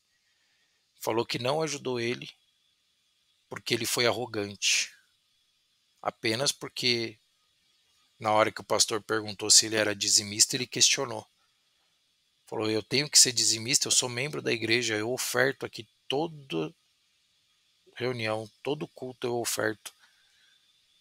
Ofertei a minha vida toda e hoje que eu preciso de uma ajuda, porque eu não sou dizimista, então vão virar as costas para mim?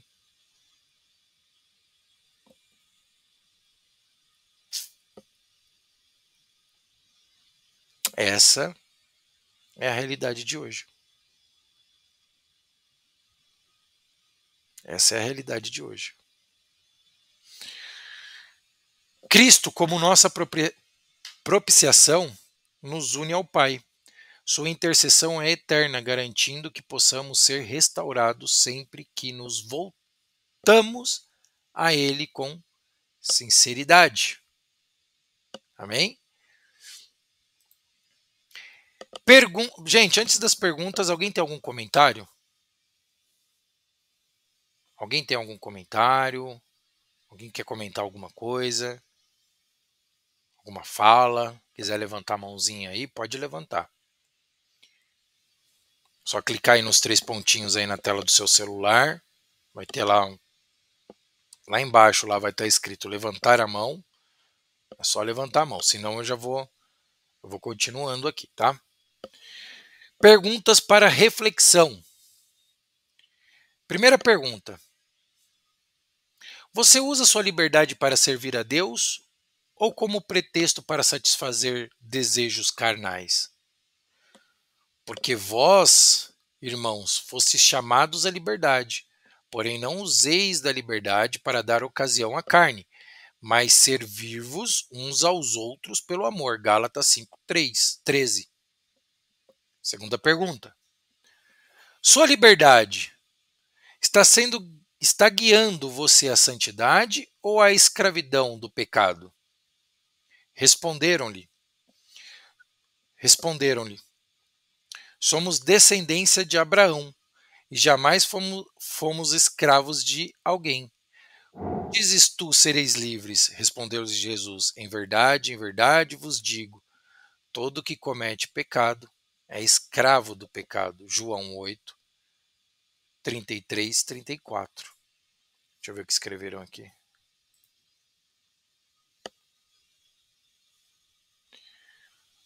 Sobre ajuda, todas as pessoas que não desejam ajudar, fala que não ajuda pela ignorância de quem precisa ou arrogância. Verdade. Verdade mesmo, irmã Anésia. É sempre assim. É sempre assim. Terceira pergunta.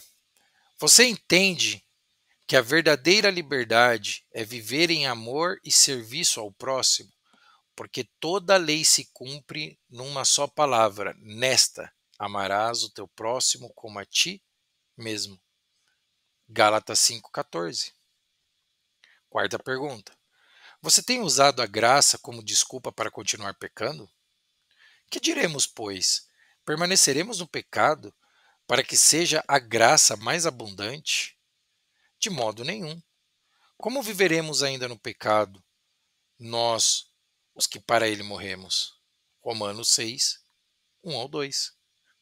Você está disposto a se arrepender e voltar para Cristo com sinceridade? Arrependei-vos, pois, e convertei-vos, para que sejam cancelados os vossos pecados. Atos 3,19. Mateus 4,17. Cristo, palavras do próprio Cristo.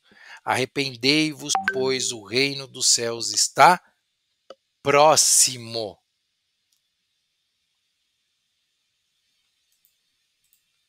Sexta pergunta. Você vive na liberdade da graça como motivação para obedecer a Deus? Assim, também vós considerai-vos mortos para o pecado, mas vivos para Deus em Cristo Jesus. Romanos 6,11. O Espírito Santo é a sua fonte de poder para buscar a santidade? Essa é a sétima pergunta. Se vivemos no Espírito, andemos no Espírito também no Espírito. Andemos também no Espírito. Se vivemos no Espírito, andemos também no Espírito. Gálatas 5,25. Oitava pergunta. A cruz é o centro da sua vida cristã, guiando suas decisões e ações?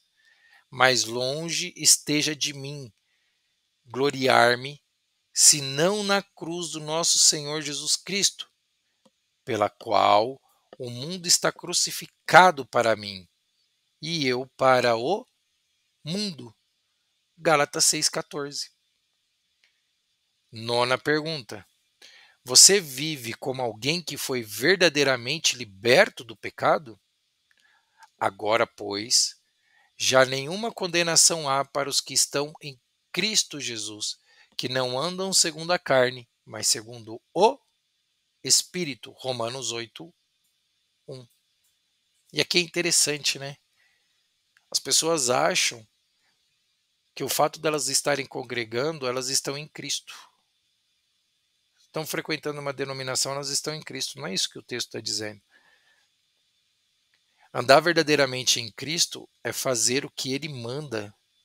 E não distorcer achando que, porque eu fui batizado, porque eu fiz, porque agora eu posso me casar e separar. Eu uso muito o casamento como exemplo, porque ele é o pecado hoje, o segundo casamento, ele é o pecado hoje que está mais em oculto, né? As pessoas anularam de alguma forma o pecado do segundo casamento da Bíblia. Só que está lá, mas elas não falam. Então subentende-se que não é pecado, né? Então, quando a pessoa fala que ela está em Cristo hoje, que nenhuma condenação há, ela acha que porque ela foi batizada, está numa igreja, ela pode se casar pela segunda, terceira, quarta vez. Não, não é disso que o texto está falando. O texto está falando que não há nenhuma condenação porque a pessoa foi lavada do pecado, porque a pessoa ela foi remida. E após ela ser lavada do pecado, o que ela tem que fazer? Não pecar mais. Só que quando uma pessoa está divorciada e ela vai para o segundo casamento, o mesmo sangue que remiu ela do pecado, cai por terra, porque ela volta a pecar de novo.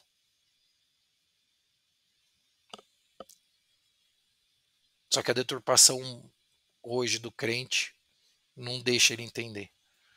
Suas obras refletem sua fé? Porque assim como o corpo sem espírito é morto, assim também a fé sem obras é morta. Tiago 2,16.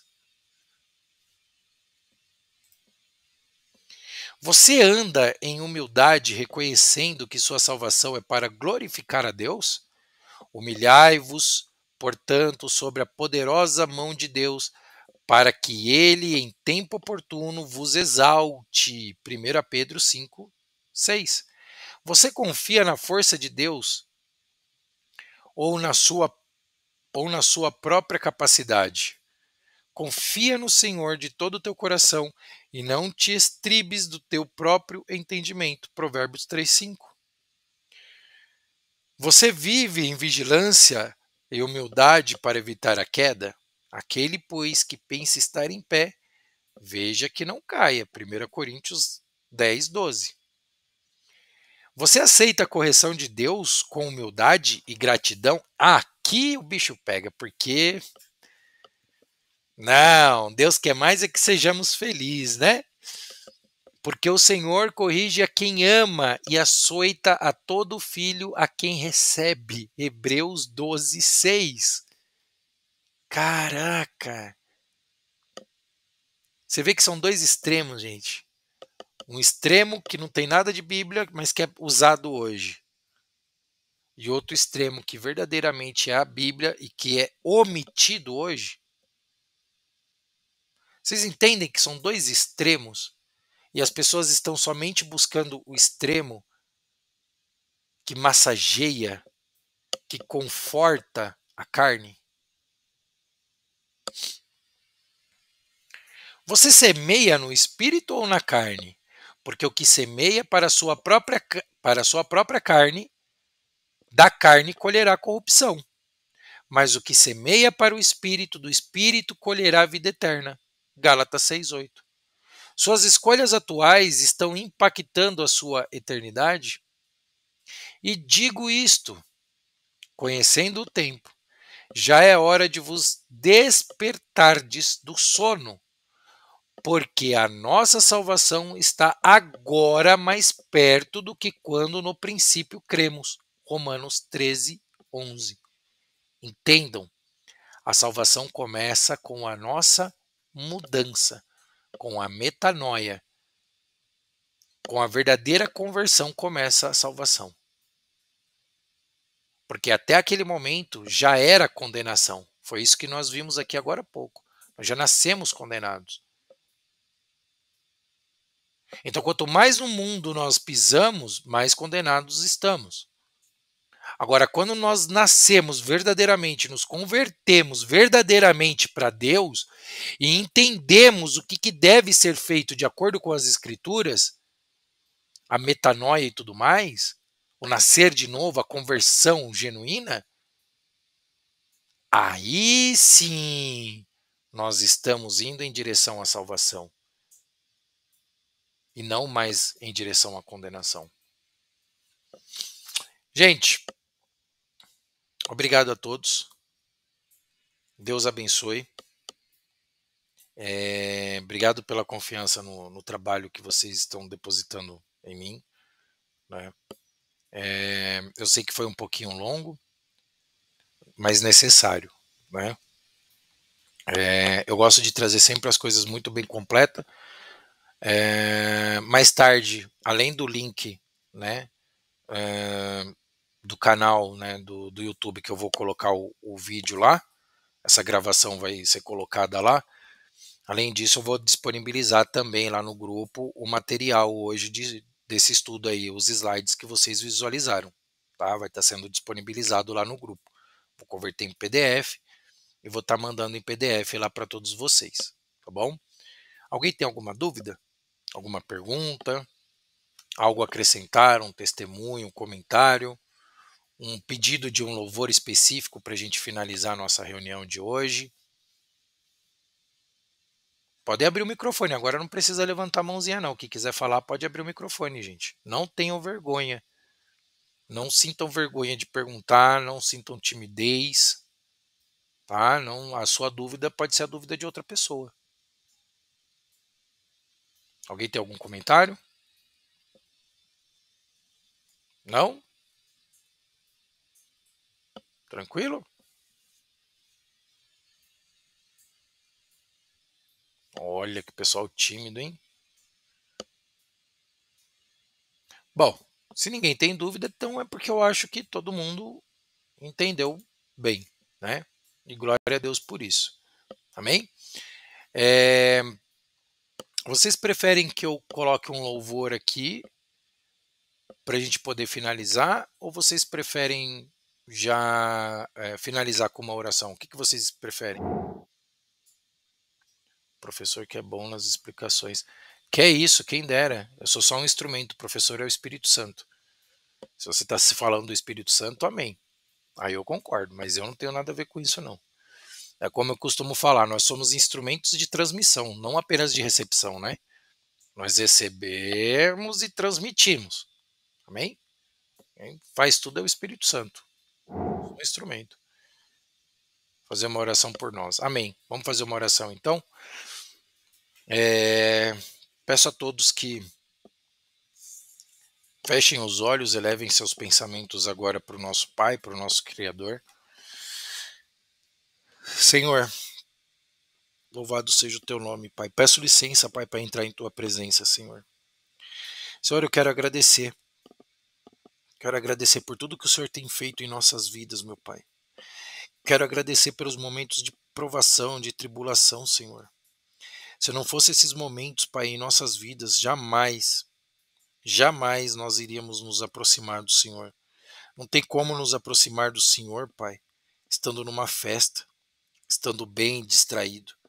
Pelo contrário, infelizmente, Pai, nós erramos tanto que nós só conseguimos nos aproximar do Senhor através da dor, mas graças à sua sabedoria, como o Senhor sabe disso, o Senhor permite que isso aconteça em nossas vidas, justamente para que possamos nos aproximar do Senhor. E a isso eu te agradeço, te louvo, Pai. Louvo toda a sua sabedoria, todo o seu amor, toda a sua compaixão por nós, Pai. Pai, eu também gostaria de pedir, Senhor, perdão pelos nossos pecados, Pai. Perdão pelos pecados dos irmãos e das irmãs que estão aqui hoje nessa reunião, dos irmãos e das irmãs que venham a nos assistir, né, através dos canais aqui. Perdão pelos nossos pecados, Pai. Pai, somos ignorantes, somos pecadores, meu Pai.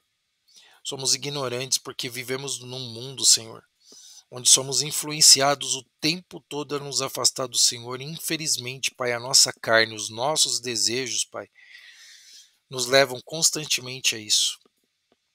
Sim, meu Pai. Quanto a isso, além de pedir perdão, meu Pai, eu posso dizer que é uma vergonha. Nós não deveríamos ser assim, mas infelizmente nós somos. Mas eu te agradeço, meu Pai. Eu te agradeço pelo perdão em Cristo, Senhor, que o Senhor nos oferece. Te agradeço pela tua misericórdia, pela tua proteção. Te agradeço, Pai, pela sua correção. Te agradeço, Pai, por estar colocando pessoas no meu caminho, Pai, para que tudo que o Senhor vem me mostrando aqui, Senhor, tudo que o Senhor vem me ensinando, Pai, aqui no particular, que seja dividido com outras pessoas, Pai. Pois a quem muito é dado, muito é cobrado. Não adianta o Senhor me mostrar e eu não conseguir compartilhar, Pai. Obrigado, Pai. Obrigado por colocar pessoas que estejam também, Pai, buscando a sua verdade, Senhor. E obrigado por me permitir ser um instrumento disso, meu Pai. E te peço, meu Pai, se caso eu esteja errado, me corrija. Cada erro meu me corrija, Senhor. Porque somente assim nós possamos alcançar a unidade da fé. Senhor, eu quero te pedir de todo o coração, com toda humildade, meu Pai. Meu Pai, abençoa cada um desses irmãos e irmãs aqui, as famílias deles, Pai. Os filhos, o cônjuge. Resgata o cônjuge que se tiver algum, Pai, no segundo casamento. Resgata essa pessoa, meu Pai. Resgata primeiro. Não restaura o casamento agora, meu Pai, mas resgata, tira do adultério do segundo casamento. Mas além de tudo isso, meu Pai, eu quero te pedir, proteja essas pessoas. Proteja, Pai. Manda teus anjos, teus arcanjos, Pai. Guia essas pessoas nos teus caminhos, meu Pai, para fazer que seja feita a sua vontade na vida delas e não a vontade delas, meu Pai. Porque a nossa vontade só nos afasta do Senhor. Meu Pai, abre portas, meu Pai, para quem está precisando, assim como eu, abre portas, Pai, de emprego. Meu Pai, eu não posso ficar dependendo, assim como os irmãos aqui, as irmãs também não pode ficar dependendo de outra pessoa, até mesmo do cônjuge, a gente não pode, meu Pai. Tem pessoas que precisam, assim como eu, meu Pai, abre, dê oportunidade, meu Pai, levante pessoas para ajudar, se for a tua vontade. Se não for da tua vontade com pessoas, meu Pai, mas abençoa essas pessoas que estão mandando o currículo, meu Pai, abre portas de emprego, Senhor. Não para essas pessoas ganhar a própria vida, jamais, Senhor, mas para simplesmente trazer o próprio sustento, que é importante, meu Pai. Isso é extremamente importante. Meu Pai, eu te peço, Senhor, de todo o coração, com toda humildade, não tratando o Senhor, Pai, como garçom, mas tratando o Senhor como Pai, como Criador nosso, meu Pai. Nos guie em teus caminhos, para que possamos fazer sempre a sua vontade em nossas vidas, ainda que possa parecer estranho, ainda que possa parecer contrário aos olhos de outras pessoas, meu Pai. Mas se tudo estiver dentro da sua vontade, fortaleça cada um de nós, meu Pai, para que sempre seja feita a sua vontade e não a nossa, não a dos outros, de acordo com os olhos humanos, meu Pai, mas para que seja feita a sua vontade na vida de cada um de nós aqui. Meu Pai, não permita que a sociedade corrompa, meu Pai, aquelas pessoas verdadeiramente que queiram estar debaixo do teu propósito. Visita, meu Pai, os doentes, visita, meu Pai, o presidiário, visita, meu Pai, todos aqueles que precisam do Senhor, o morador de rua, meu Pai. Visita todos esses que precisam do Senhor, meu Pai. Visita, leva, Pai, que algo levanta instrumento seu, Pai, para que essas pessoas possam ser alcançadas, meu Pai. Um médico numa cirurgia, um carcereiro dentro de uma prisão, um médico dentro de uma prisão, alguém, um servo do Senhor, meu Pai, verdadeiramente do Senhor, que possa levar alimento para aquele morador de rua, agasalho para aquele morador de rua. Meu Pai, nos guarde do pecado, meu Pai, nos afaste, nos torne cada vez mais servos santo, separado do mundo, para poder te servir, meu Pai, para poder te honrar e jamais escandalizar o teu nome. É isso que eu te peço e também te agradeço, Senhor. Louvado seja o teu nome. Obrigado, Senhor. Obrigado por Cristo. Obrigado pelo sacrifício, Pai. E que possamos honrar a cada dia, cada gota derramada daquele sangue na cruz. Louvado seja o teu nome, para todo sempre, Senhor. Amém. Aleluia. Amém, irmãos e irmãs. Obrigado. Deus abençoe a todos. Hoje é segunda.